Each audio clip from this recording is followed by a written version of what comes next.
Papo com o Anjo.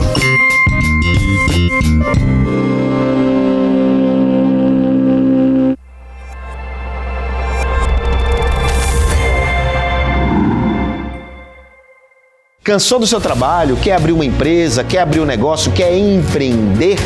Você tem que aprender primeiro. Não saia por aí desenvolvendo essas coisas sem estudar como tudo funciona. Eu te ensino passo a passo no curso Empreendedorismo 4.0.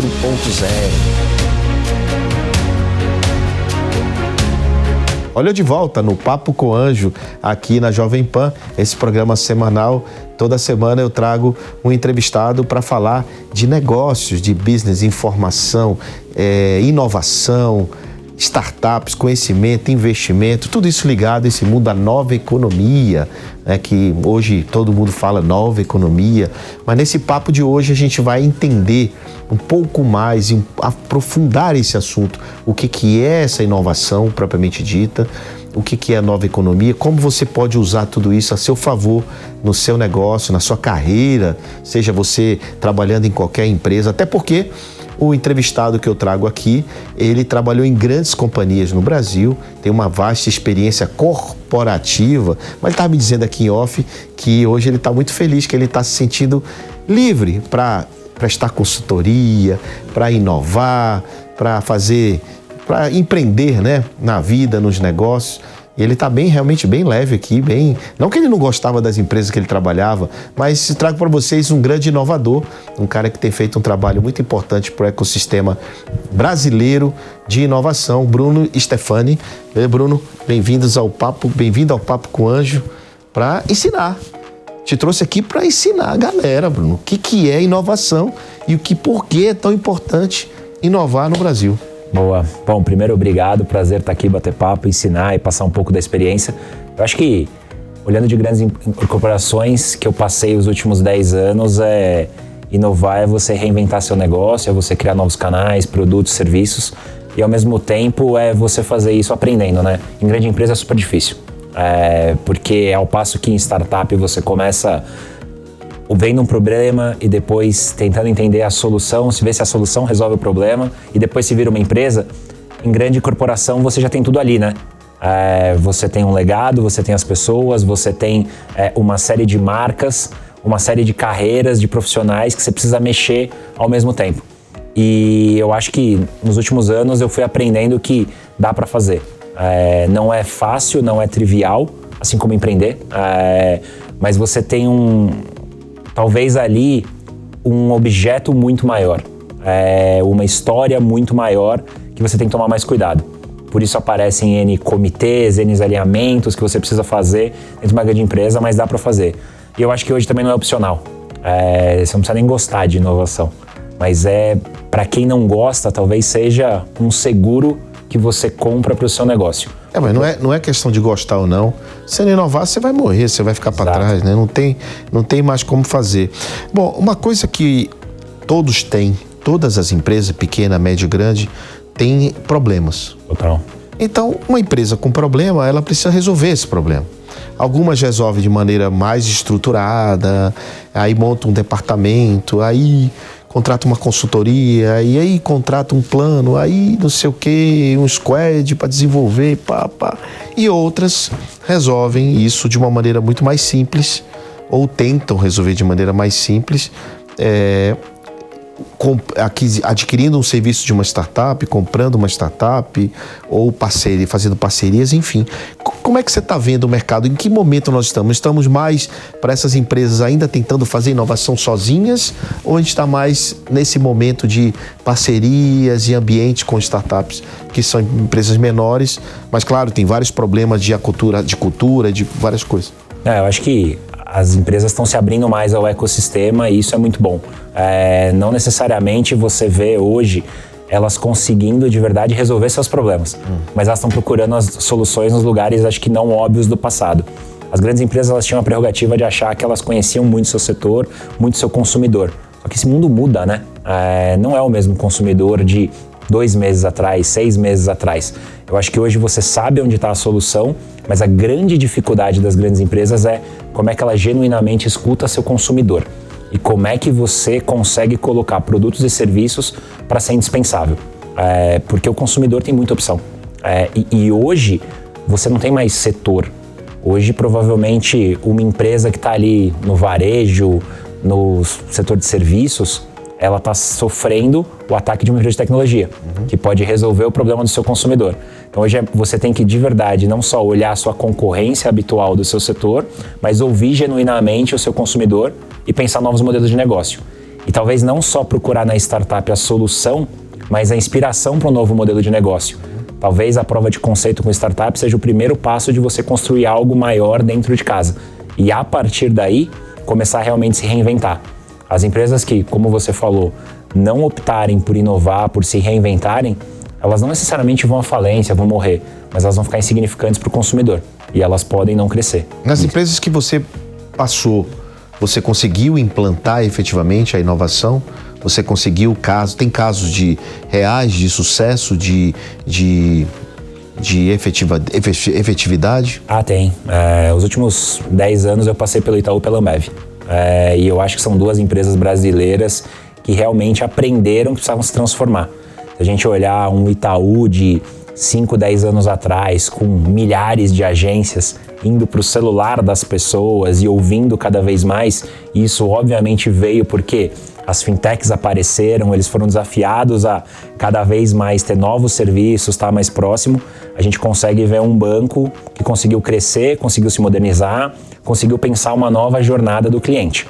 E na Ambev, acho que nos últimos 6 anos que eu estava lá, talvez eu tenha visto a grande transformação digital que a gente viu no Brasil nos últimos anos. De uma empresa que era uma cervejaria, e agora eu tenho até dificuldade de dizer o que ela é. Porque tem BIS, Zé Delivery, banco, empresa de energia. O Zé Delivery foi uma bela sacada, né? E é contraintuitivo, né? Hoje ninguém fala mal do Zé Delivery. Todo mundo gosta, usa, entrega rápido, precinho bom. Mas se você pensar Zé Delivery em 2015, quando ele foi lançado, era tirar cliente do bar. Exatamente, era cliente do bar, era contraintuitivo, e também como é que você ia fazer uma competição dessa, né? Exato. É uma empresa sem experiência, enfim, muito complexo. E o mais legal, eu acho que do Zé, ele foi feito 100% dentro de casa. Colaboradores da Ambev, fundadores que vieram de fora, que conheciam o direct to consumer, que é engraçado, acho que a Ambev se preparou a vida inteira para atender bar, restaurante e mercado. Exatamente. O B2B, né? O B2B. E como é que ela aprende a entender nós? Assim, B2C. Qual que é a marca, qual que é a experiência de consumo. O crescimento dele se deu ao lado de Rappi e iFood, né? Exato. Competição gigante, né? Uma competição. O que mostra que uma grande empresa também pode operar muito bem num nicho, né? E se você pensar já, cara, eu vou fazer a última milha, o Rappi já faz, o iFood já faz, outras empresas já fazem. Tá, mas e a última milha, o direct consumer da cerveja? Que depois pode ser experiência de consumo, que depois pode ser um monte de coisa. Olhar nichos hoje é extremamente lucrativo e rentável para aquelas empresas que estão pensando novas maneiras de crescer. E muitas vezes não é dentro do core business dela, né? Não? Às vezes não, às vezes é uma camada de serviço de uma outra atividade correlata, sinérgica, né? E que quando você começa, e se realmente é inovação, você não tem todas as respostas. Mas depois você olha e fala, poxa, o Zé Delivery, que como a gente comentou aqui, tirava cliente do bar, numa primeira olhada rápida, hoje é um novo canal do bar. Porque para chegar rápido na sua casa, tem que sair de um bar ou de um distribuidor que está ali do lado. Então, pro dono do bar poxa, a Ambev me deu um canal digital aqui. Você está falando dos últimos 10 anos, mas como é que você chegou nesse mercado? Eu era do mercado financeiro, eu entrei no trainee do Itaú, então eu tive a sorte de estar no Itaú quando o Itaú criou o Cubo. E aí eu fiz aquela comparação, né? Poxa, eu tô aqui, Faria Lima, muito mais vestido como você no passado, e aí eu olhei e falei, cara, mas esse não é o meu mundo, isso não é o que eu faço bem, isso não é o que eu sei fazer. E eu tive a sorte de o banco ali fundar o Cubo junto com a Redpoint ali atrás e começar a levar investidor que queria investir em startup. Investir em startup ali em 2014, 2015. Não era fácil. Não era fácil. Juntava num único investimento aquilo que o investidor brasileiro tinha mais medo, que era ilíquido, Era longuíssimo prazo e era muito incerto. Ou seja, ilíquido, longuíssimo prazo e incerteza.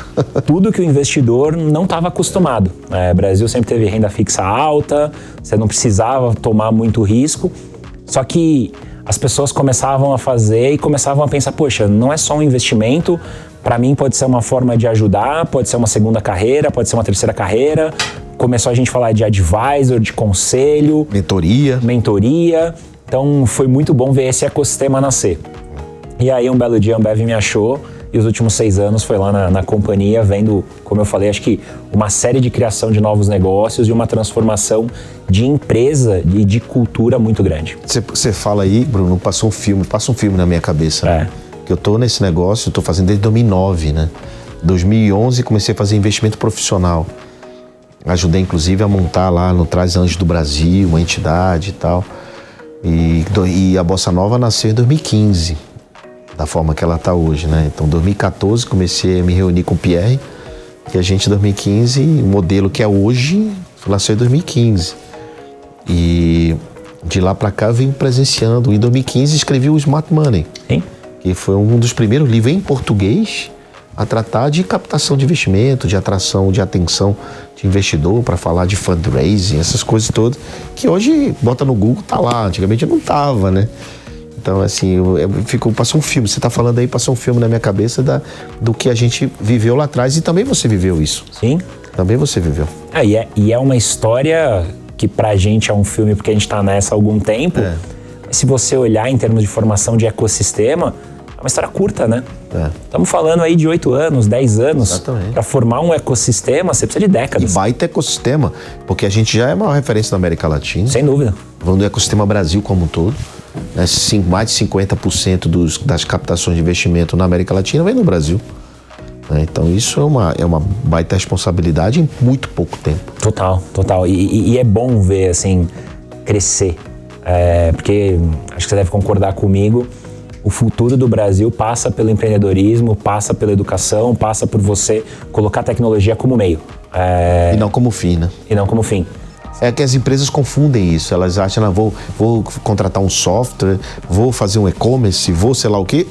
Fim, como fim, né? E aí acha que está inovando e acha que está com a tecnologia, que não, na verdade não é, né? Não, a tecnologia é meio. O que de verdade faz a diferença é você entender o seu consumidor, ser indispensável para ele, pensar novos modelos de negócio, e tecnologia é outra ponta do tripé. E o que o Bruno está fazendo agora?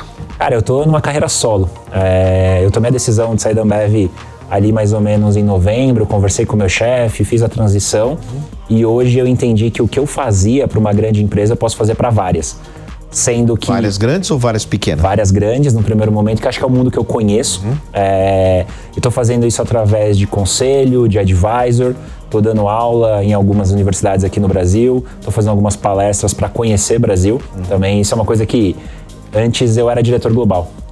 Então eu tava viajando muito mais para fora do que pelo Brasil. Muito mais para fora e também pela empresa. Pela empresa. E agora, cara, é muito bom você ver o Brasil, que tem os Brasis que tem dentro do Brasil. Exatamente. Você pousar ali em Cuiabá, Sinop, em Goiás, cara, Rio do Sul, em Santa Catarina. Cruzeiro do Sul, no Acre. E ver setores em que a gente é muito bom. E isso me chamou muito a atenção. Em todo lugar, cara, você tem empreendedores. Uma coisa que a Bossa Nova fez, e eu fiz muito isso, eu rodei o Brasil inteiro, eu fui buscar as oportunidades. Tanto é que a Bossa Nova tem investimento no Brasil todo, né? Porque eu fui lá. Eu fui buscar, eu fui atrás da oportunidade, eu me coloquei para fora, né, publicamente. E os VCs, os Venture Capital, eram muito retraídos, muito fechados. Então, hoje tem podcast, todo mundo faz podcast, escreve newsletter e tal, mas não era assim. Não era assim. Então a gente foi primeiro buscar isso, né?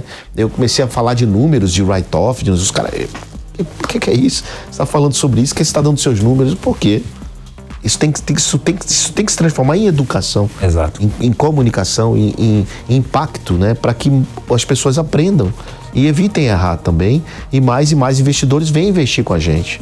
Né? E mais empreendedores queiram abrir seus negócios. Então, isso que está falando em conhecer o Brasil é muito importante, e que bom que você está fazendo isso, e que bom que você está dando palestra, porque a palestra também é uma forma de levar conhecimento para todos os lugares, né? E que bom, isso é muito legal, essa sua iniciativa de fazer isso. E ao invés de você se acomodar e buscar um outro emprego, você não, peraí, eu vou levar conhecimento, vou buscar uma atividade através do empreendedorismo também, né? E eu acho que já eu devo empreender alguma coisa, assim. Tá no radar aí? Eu acho que eu fiquei muito tempo... Dá um spoiler aí, o que você vai fazer? Eu fiquei muito tempo, acho que comprando serviços, investindo em startup, pelas empresas que eu trabalhava. Só que você olha e fala, cara, não é possível que eu vou passar uma carreira aqui sem montar um negócio meu. Acho que essa iniciativa de fazer carreira solo, de aprender, é começar a explorar território. Começar a olhar aqueles problemas que você fala, poxa, aqui eu consigo entrar. E aí, dando um spoiler pra você, eu acho que tem um segmento da sociedade que a gente não viu chegar à inovação de verdade e ele é gigantesco, que é a média empresa. Tá todo mundo olhando para esse setor hoje, seja através de educação, seja através de mentoria, seja através de uma série de iniciativas, mas eu acho que tem poucas pessoas que topam entrar dentro do negócio. Como é que você faz a inovação mexer ponteiro? Na economia real, na economia tradicional. Então, esse é um setor que eu estou olhando bem. Você quer montar os motor 2 dessas empresas? Vamos ver se eu consigo. Eu acho que tem um problema e eu vou usar o playbook que eu sempre usei. Eu acho que tem um problema, vou construir um MVP, vamos ver se o MVP resolve o problema, vamos ver se vira uma empresa. Então, mas isso montando o modelo de entrar dentro da empresa e ajudar ele a fazer, né? Exatamente. Fazer a inovação, fazer a transformação. E aí tudo, prática, né? Educação, ferramenta, frameworks. Acho que tem uma série de oportunidades, tem uma caixa de ferramentas gigante que eu adquiri aí nos últimos anos, que eu acho que eu consigo. Vamos descobrir. Não tenho bola de cristal. Não, assim, mas o problema existe. De uma coisa você já sabe, que o problema existe e que você sabe resolver esse problema. Você tem a caixa de ferramentas à sua disposição. Agora, a questão é escalar isso, né? Exato. Como é que escala isso? Como é que transforma isso numa startup? É um desafio que é bom para resolver. E aí também é uma coisa... Se fosse fácil, todo mundo fazia. Eu já tinha feito. E aí eu fico pensando, será que precisa escalar? Também isso é uma outra coisa, é uma ótima provocação. Às vezes o empreendedor quer tanto escalar, mas não... Cara, ele pode virar uma empresa. Pode virar uma empresa normal, não precisa de fundraising. Ele pode tocar o barco dele como empresa. Como geradora de caixa. Sustentável. Né? Total, com perenidade, com gestão. Até porque eu acho que isso conversa mais com a língua dos meus futuros clientes. Que são de economias reais. Que fala, cara, eu tenho aqui uma fábrica. Eu tenho aqui uma pequena produção rural. Eu vou usar a tecnologia como meio. Eu posso pensar novos modelos de negócio. Eu posso entender consumidor, mas eu não sei se eu vou virar um unicórnio. Não sei se eu quero. Então, tem muitos capítulos ainda. Tô no capítulo 1. Já tá escrevendo o livro desse capítulo? Não tô escrevendo o livro desse capítulo, mas tô terminando um doutorado. E o doutorado vai muito na linha de como que empresas tradicionais constroem novos negócios. Então, estou explorando, estou estudando via academia, via as minhas viagens, palestras, aulas e consultorias. E, sem dúvida, a tese de doutorado, assim que eu acabar, vai virar um livro. Eu estou fazendo no César, na César School, lá em Recife. Com o professor Silvio Meira. Então... Craque das antigas. E que se reinventou. Claro, total. Foi professor, foi investidor, foi conselheiro, é palestrante. Eu gosto dele demais. Silvio Meira eu conheci, só depois que eu vi que ele era pai de uma cantora lá de Recife. A filha dele, depois você fala com ele, a filha dele tinha uma banda chamada Máquina na Pista. Olha só. Depois você pergunta pra ele essa história bem legal. E ele tá fazendo a mesma coisa há muito tempo, né, cara? O Silvio Meira faz parte da nossa história do empreendedorismo brasileiro. A história da internet passa pelo Silvio Meira. E ele talvez tenha o grande caso de ecossistema no Brasil, né? Que é o Porto Digital. E é muito engraçado conversar com ele, porque ele fala, para construir um ecossistema a gente precisa de 50 anos. O Porto Digital está no ano 23. A gente tem mais 27 anos pela frente. Se reinventou totalmente o Porto Digital. Exato. O Porto Digital passou por várias fases. Uma fase que eu fui crítico, inclusive, a fase dos planilheiros. Os caras, os reis da subversão econômica. Os caras não faziam negócio, eles faziam planilha para subversão econômica. E não botava para acelerar business, mercado. Era mais pesquisa.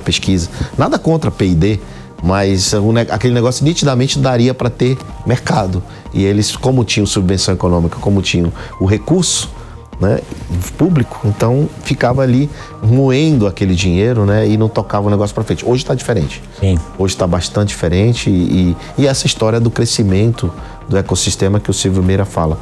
Bom, de tudo que você já viu nesses anos com inovação, que bastante tempo e grandes empresas, qual foi a coisa mais inusitada? Qual foi o que você viu no mercado que mais te surpreendeu? Assim, o que te chamou a atenção? Uau, isso aqui, seja uma startup, seja um investimento, seja... O que você pode... Qual a história que você tem, que você lembra, que você pode contar pra gente? Cara, eu acho que ter passado pela história ali do Cubo me chamou muita atenção. E ver o Itaú fazendo um investimento daquele tamanho, construindo o prédio e depois até virou um prédio ainda maior, eu acho que é incrível. A história da Ambev também tem me chamado bastante a atenção, porque é difícil você inovar. E talvez seja ainda mais difícil quando você é líder do setor. Porque tá indo, entre aspas, tudo bem. Tá tudo muito bem, pra que você vai mexer, né? Quando tá indo tudo mal, não precisa convencer ninguém que precisa mudar. É obrigação, vai lá e faz, né? Exato, mas quando tá indo bem é mais delicado. Então, essas duas histórias, eu adoro história de grandes empresas, me chama a atenção. Não tem como não falar do tal do ChatGPT, né? Deve ter aparecido várias vezes. Eu acho que tem momentos na nossa vida que você vai usar uma ferramenta e você fala, putz, isso aqui é diferente. E a velocidade com que chegou na nossa mão. Então, são as histórias aqui que eu lembro rápido dos últimos anos, que eu falo, poxa, são histórias que eu vou, no final da carreira ali, olhar para trás e falar, que bom que eu presenciei isso. Tirando a média empresa que você já falou que tem um plano para elas, o que você acha que precisa melhorar ainda no ecossistema brasileiro? O que a gente precisa fazer? Educação, mais tecnologia, mais P&D, mais investimento? O que falta? Cara, eu acho que a grande empresa pode entrar mais no jogo. A gente está falando de casos pontuais de empresas realmente grandes que estão fazendo isso, mas tem muita empresa que está tateando, tem muita empresa grande que ainda não trouxe todos os seus problemas realmente para o ecossistema e tem muita solução boa. Acho que tem o governo que precisa começar a investir mais, entender e se modernizar. Acho que a gente tem uma série de dados que a startup ainda não tem acesso e poderia, de fato, usar para trazer soluções, acho que mais complexas, né? Se a gente olhar os últimos anos no Brasil, ficaram só os problemas difíceis, né? Que passam por educação, saúde, infraestrutura, que eu acho que tem muito empreendedor bom que poderia resolver. Só que aí não tem jeito, vai precisar aproximar do governo. Eu acho que essa ponta ainda não está tão bem resolvida. Isso que você está falando é tão importante que, por exemplo, lá na Bolsa Nova a gente não tem na tese B2G. A gente não investe em startups B2G, né? Que é uma coisa que... Por que isso? Por que isso? Né? Então eu fico me perguntando às vezes, será que não é a hora da gente abrir para o B2G e incentivar startups a resolverem problemas públicos? Né? Mas é uma coisa que a gente precisa pensar. Eu acredito que o Brasil está bastante avançado, tem muitos atores operando, né, no cenário de startups. Eu me lembro que lá em 2010 a gente tinha muito Startup Weekend. Você participou de algum? Eu participei. Eu acho que é o mini MBA de empreendedorismo ali, de como é que você tira uma ideia do papel e faz um MVP funcionar. Tem boas histórias, né? De empresas que saíram de Startup Weekends e depois viraram grandes negócios. Exatamente, tem várias histórias. Eu participei de muitos, inclusive um deles em Teresina, em 2013. Sempre no final do evento tinha os pitches, né? Sim. Os pitches. E no final do pitch tinha um showzinho que contrataram uma banda local e todo mundo fez uma cotinha lá pra gente poder pagar a banda e pagar um cara que tava contando piada lá. E era eu, o prefeito da cidade, assim, bem legal, né? E eu já era investidor naquela época, 2013. E quando no final do evento o cara veio tirar foto comigo e disse assim, me investe em mim. Eu disse, mas como assim investe em você? Não, cara, você é famoso, investe em mim. Eu disse, não tem, não é assim. Você tem que ter um negócio. Qual negócio é o seu negócio? Eu canto piada. Eu digo, tá, você conta piada, mas tem um negócio? Não tenho negócio. Eu tenho um cachorro, tenho não sei o quê. Eu falei, não tem. Bom, 2018, fazer história longa curta, 2018, me manda essa foto que ele tirou. Sabe quem é esse cara? Eu disse, não sei quem é esse cara. Aí ele fez uma postagem no Twitter, essa foto eu e ele, e uma foto dele no avião. Assim, perdeu o Playboy, João Kepler. É o Whindersson Nunes. Meu Deus. Tá aí um unicórnio que você deixou passar. Pois é, a gente erra, né, cara? A gente erra são coisas da vida que acontecem, né? Mas hoje a gente tem uma empresa, uma agência de influenciadores, ele também é sócio lá, e viramos amigo, enfim. Mas eu investi com um valuation bem mais alto. Um pouco mais alto. Poderia ter investido com um valuation desse tamanho, porque eu me lembro que a cotinha para pagar a piada dele foi R$200. 150, R$200.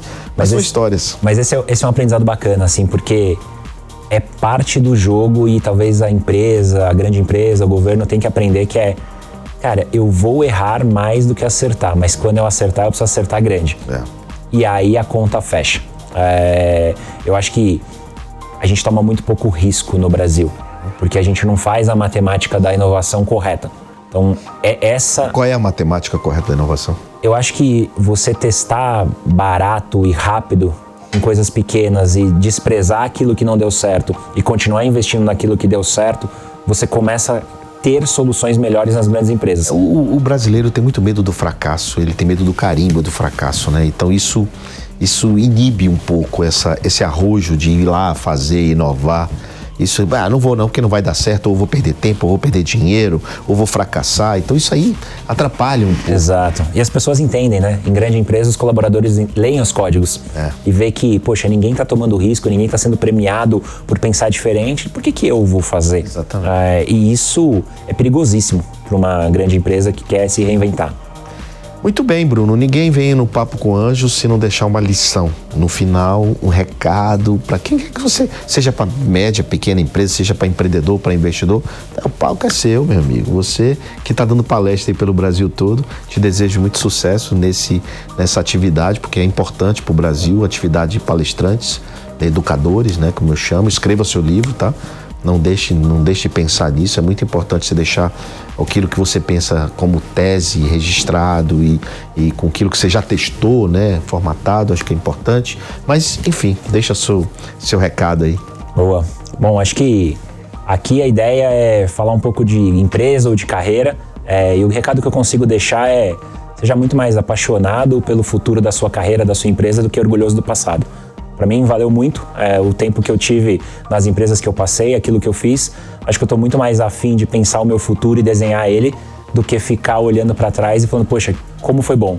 O importante é o que vem pela frente e não de verdade aquilo que eu vivi. Muito bacana, olha aí. Não adianta você ficar pensando só no que aconteceu no passado, né? Olhar para o passado muitas vezes até dá depressão, né? E você fica ansioso com o futuro, você fica um cara, olhando sempre para o futuro, você fica um cara ansioso.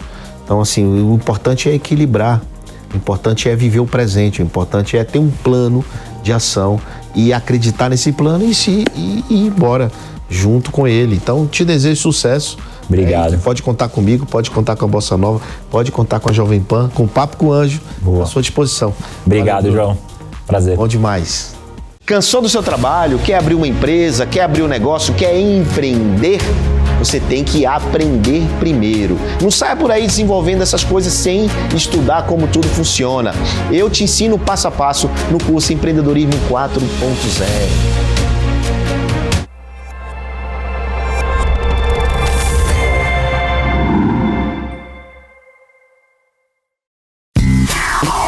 Papo com o Anjo.